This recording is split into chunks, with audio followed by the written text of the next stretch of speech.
This is Lynn Thompson with the Storied Human. I'm going to do something a little different today. I'm going to do a short solo episode about something that I really care about, something that's very close to my heart. 21 years ago, I lost my mom. It was very sudden and it was very sad. And I was not prepared for it at all. And I can tell by reading some things that I've read since and by exploring some things with a therapist that I probably did some things that made it worse. So part of me doing this episode is to help you avoid those things. So what exactly is grief? The Mayo Clinic says that grief is a strong, sometimes overwhelming emotion for people, regardless of whether their sadness stems from the loss of a loved one. They might find themselves feeling numb and removed from daily life, unable to carry on with regular duties while saddled with their sense of loss. Grief is the natural reaction to loss. Grief is both a universal and a personal experience. Individual experiences of grief vary and are influenced by the nature of the loss.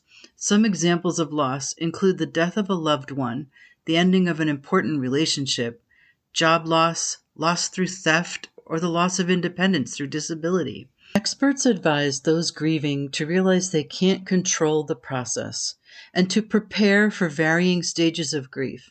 Understanding why they're suffering can help, as can talking to others and trying to resolve issues that cause significant emotional pain, such as feeling guilty for a loved one's death. Mourning can last for months or years. Generally, pain is tempered as time passes and as the bereaved adapts to life without a loved one, to the news of a terminal diagnosis, or to the realization that someone they love may die. If you're uncertain about whether your grieving process is normal, consult your healthcare professional. Outside help is sometimes beneficial to people trying to recover and adjust to death of a loved one. Yes, we grieve when we lose people that are close to us, and that's a terrible, deep grief often. But these past 2 years with COVID have brought a kind of grief into our lives. Some of us lost our freedom to go out. We were stuck inside. Some of us lost our jobs. And some of us lost people and weren't allowed to say goodbye. I lost a friend in the beginning of 2020, and he had been one of my best friends my entire adult life.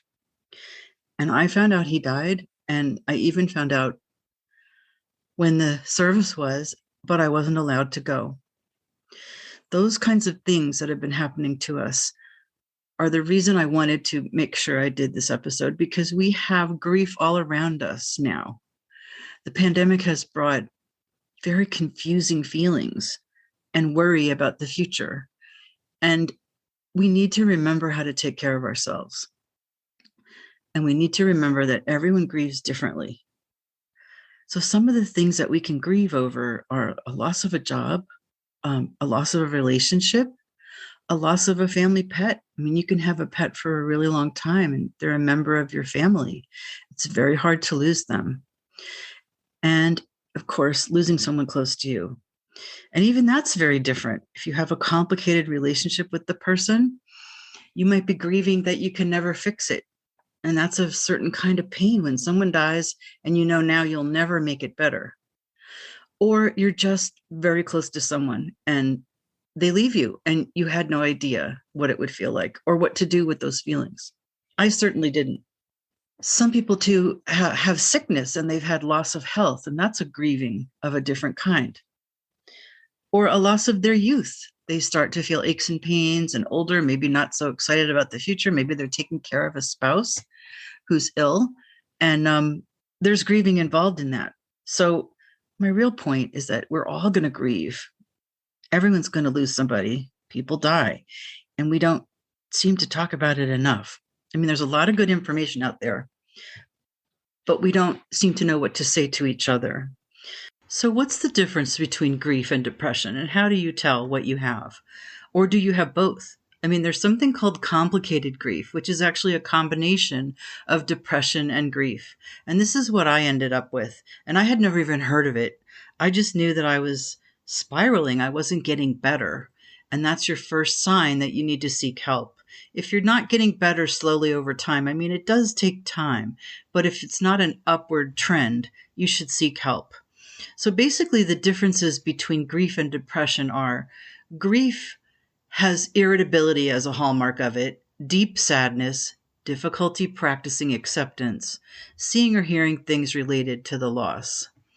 Depression includes guilt unrelated to grief, preoccupation with worthlessness, prolonged difficulties functioning, and maybe even suicidal ideation. The similarities between grief and depression are intense malaise, sleeping disruption, loss of appetite, and weight loss. So you can see that it's hard to tell sometimes what you have, and it's a good idea to check in with yourself and make sure that you're not experiencing both and that you don't need help to get better. I just wasn't getting better, and I seemed to be getting sadder. So I went to a therapist, and she said I had complicated grief, which is depression mixed with grief. I didn't even know there was such a thing. But you need help at some point. Everyone needs help at some point. Most people do. I did. And she helped me so much. The therapist was kind and gentle and compassionate. And she helped me work through where I was, which was in a state of sort of deep sadness. I missed my mother so badly. She had suffered a lot at the end of her life. And I think sometimes when I thought about it, it wasn't just losing her, it was the sadness over the suffering. And I just think that we are not taught how to deal with that. We're kind of taught that if you take a drug, like you watch all these drug commercials on TV, if you take a drug, it makes everything better. But the real truth is that sometimes you don't get better and sometimes you suffer. So that was really hard for me to process. I also found that I was sad when I would talk to people and they didn't understand how sad I was. And it made me sad for them that they didn't understand how close you could be to someone, that someone just left a big hole in your life. So what does it take to get through grief? I wanted to cover that today. I wanted to make sure we all know how to take care of ourselves because I didn't do such a great job. Like eventually I did go to a therapist, but in the beginning I did this thing that I do. My personality is like this. I isolated myself. I almost picture myself like a wounded animal licking their wounds. I just didn't want to go out. I didn't want to do anything. And that's really not good for you. It felt like the right thing to do. And my husband was very accommodating. He would take the kids and they would go. I would say, oh, I can't really do that today. And he would just go with them and leave me be, like I said I needed. And of course, he had never lost someone. So he just thought, oh, this must be what you need to do. I got to say to you, don't do that. I really made myself worse. It felt like what I needed, but it wasn't. A lot of times in life, what we need is not the easy thing to do, So if I have any advice, it's get yourself out there, continue to participate. You might not feel the same in social situations. You might not feel upbeat. You might not even be talking that much, but you're out there with other human beings who care about you. And that's super important. So some of the things that we can do specifically to help ourselves when we're feeling deep grief, when we're just starting to grieve someone, there are 6 ways to cope with grief. Number 1 is surround yourself with people who care. This can include friends and family members, and it can also include support groups consisting of people who are also experiencing loss. I didn't go to one of these, but I kind of wish I had because it's super helpful to be around people who understand what you're feeling. Because that's sort of what makes you feel lonely is you're surrounded by people who don't know what you're feeling.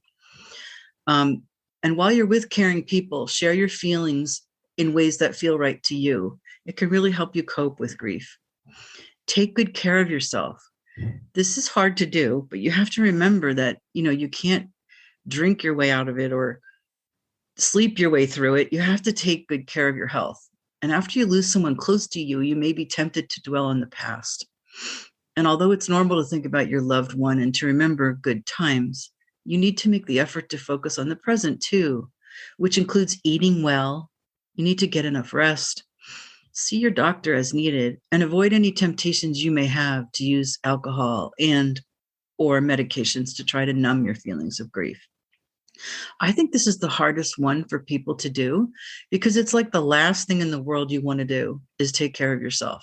But it's so important if you want to make your way through this and not make it worse.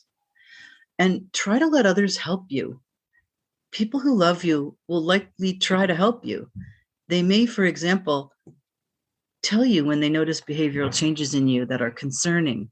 They might spend extra time with you so you don't feel so lonely, or they may give you extra time and space to process your feelings. If a friend or family member is doing something especially helpful, let that person know.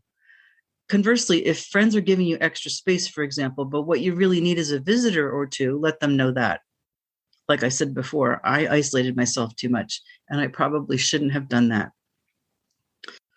Postpone major decisions whenever possible. This is such a good one. You know, you're just not yourself when you're grieving, especially right after you lose someone. And grieving takes a lot of patience.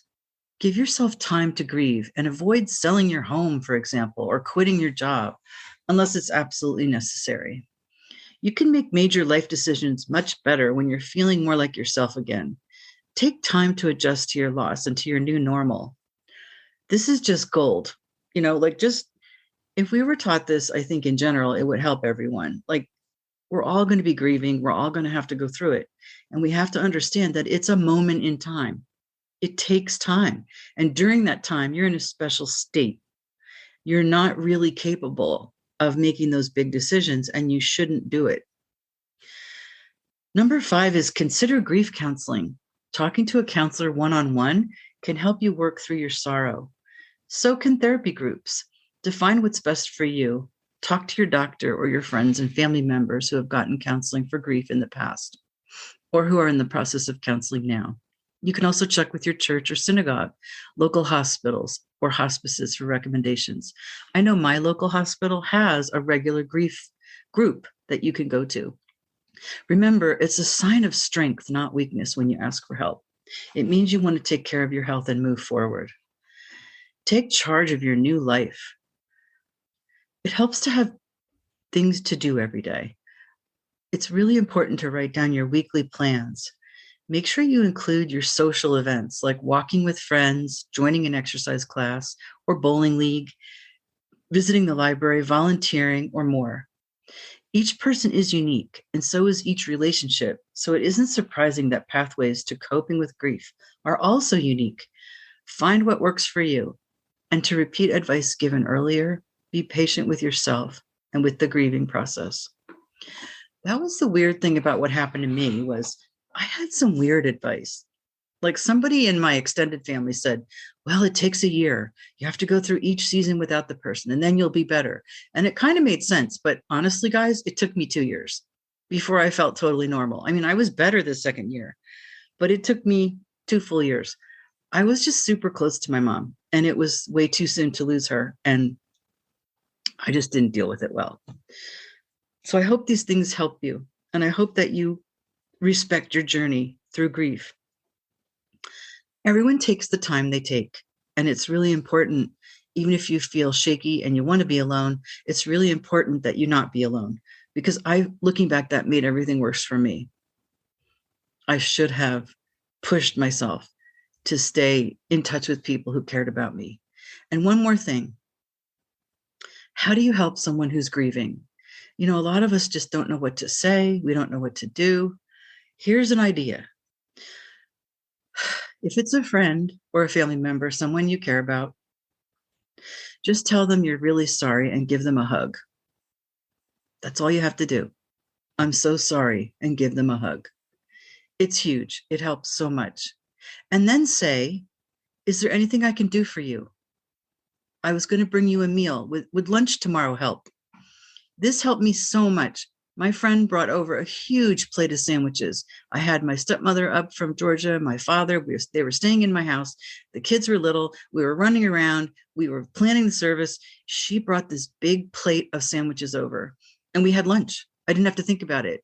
It was so nice. So try to do things like that, but mostly ask the person, ask them what they need. If you're close to the friend, right, you can tell them, I need you to go get this for me. I need you to run this errand. I really could use, groceries. People need something to do to help you. So make sure they have something to do to help you. But don't worry if you don't know what to say at all, because the thing that helps people the most is for you to just be there. Just be there with your friend. Hold their hand. Sit close to them. Just be there. Make cups of tea and just sit. Just sit with the silence and the sadness, because that way you share it and they're not alone. That's the most important thing I can say to you. So don't worry about saying all these things or knowing what to say. If you could just be there for your friend, you'll help so much you won't even believe it. I hope this helps a little bit. I hope that you have learned a little bit about how to deal with grief. And I wish you nothing but the best. And I hope that it gets better for us with the pandemic and we don't have that feeling of sort of grieving our old lives. There are signs that things are improving, and that's great. But I really wanted to do this episode because there's regular grieving over losing people, but there's all this other grieving that we're experiencing now during COVID. So take care, and I'll talk to you soon. Thanks. So thank you for your time. I hope you learned something today. And I just wanted to let you know that I looked at the CDC site and the WebMD site and a couple other sites about grief so that I could help bolster what I had to say personally. And all of those websites and resources will be in the show notes for this episode. And feel free to share it. It's important information. And especially the CDC site is very helpful for right now and the kinds of grief and loss that we've experienced during COVID. So thank you, and I'll see you again soon on the Storied Human. And thank you for listening to the Storied Human, and take care.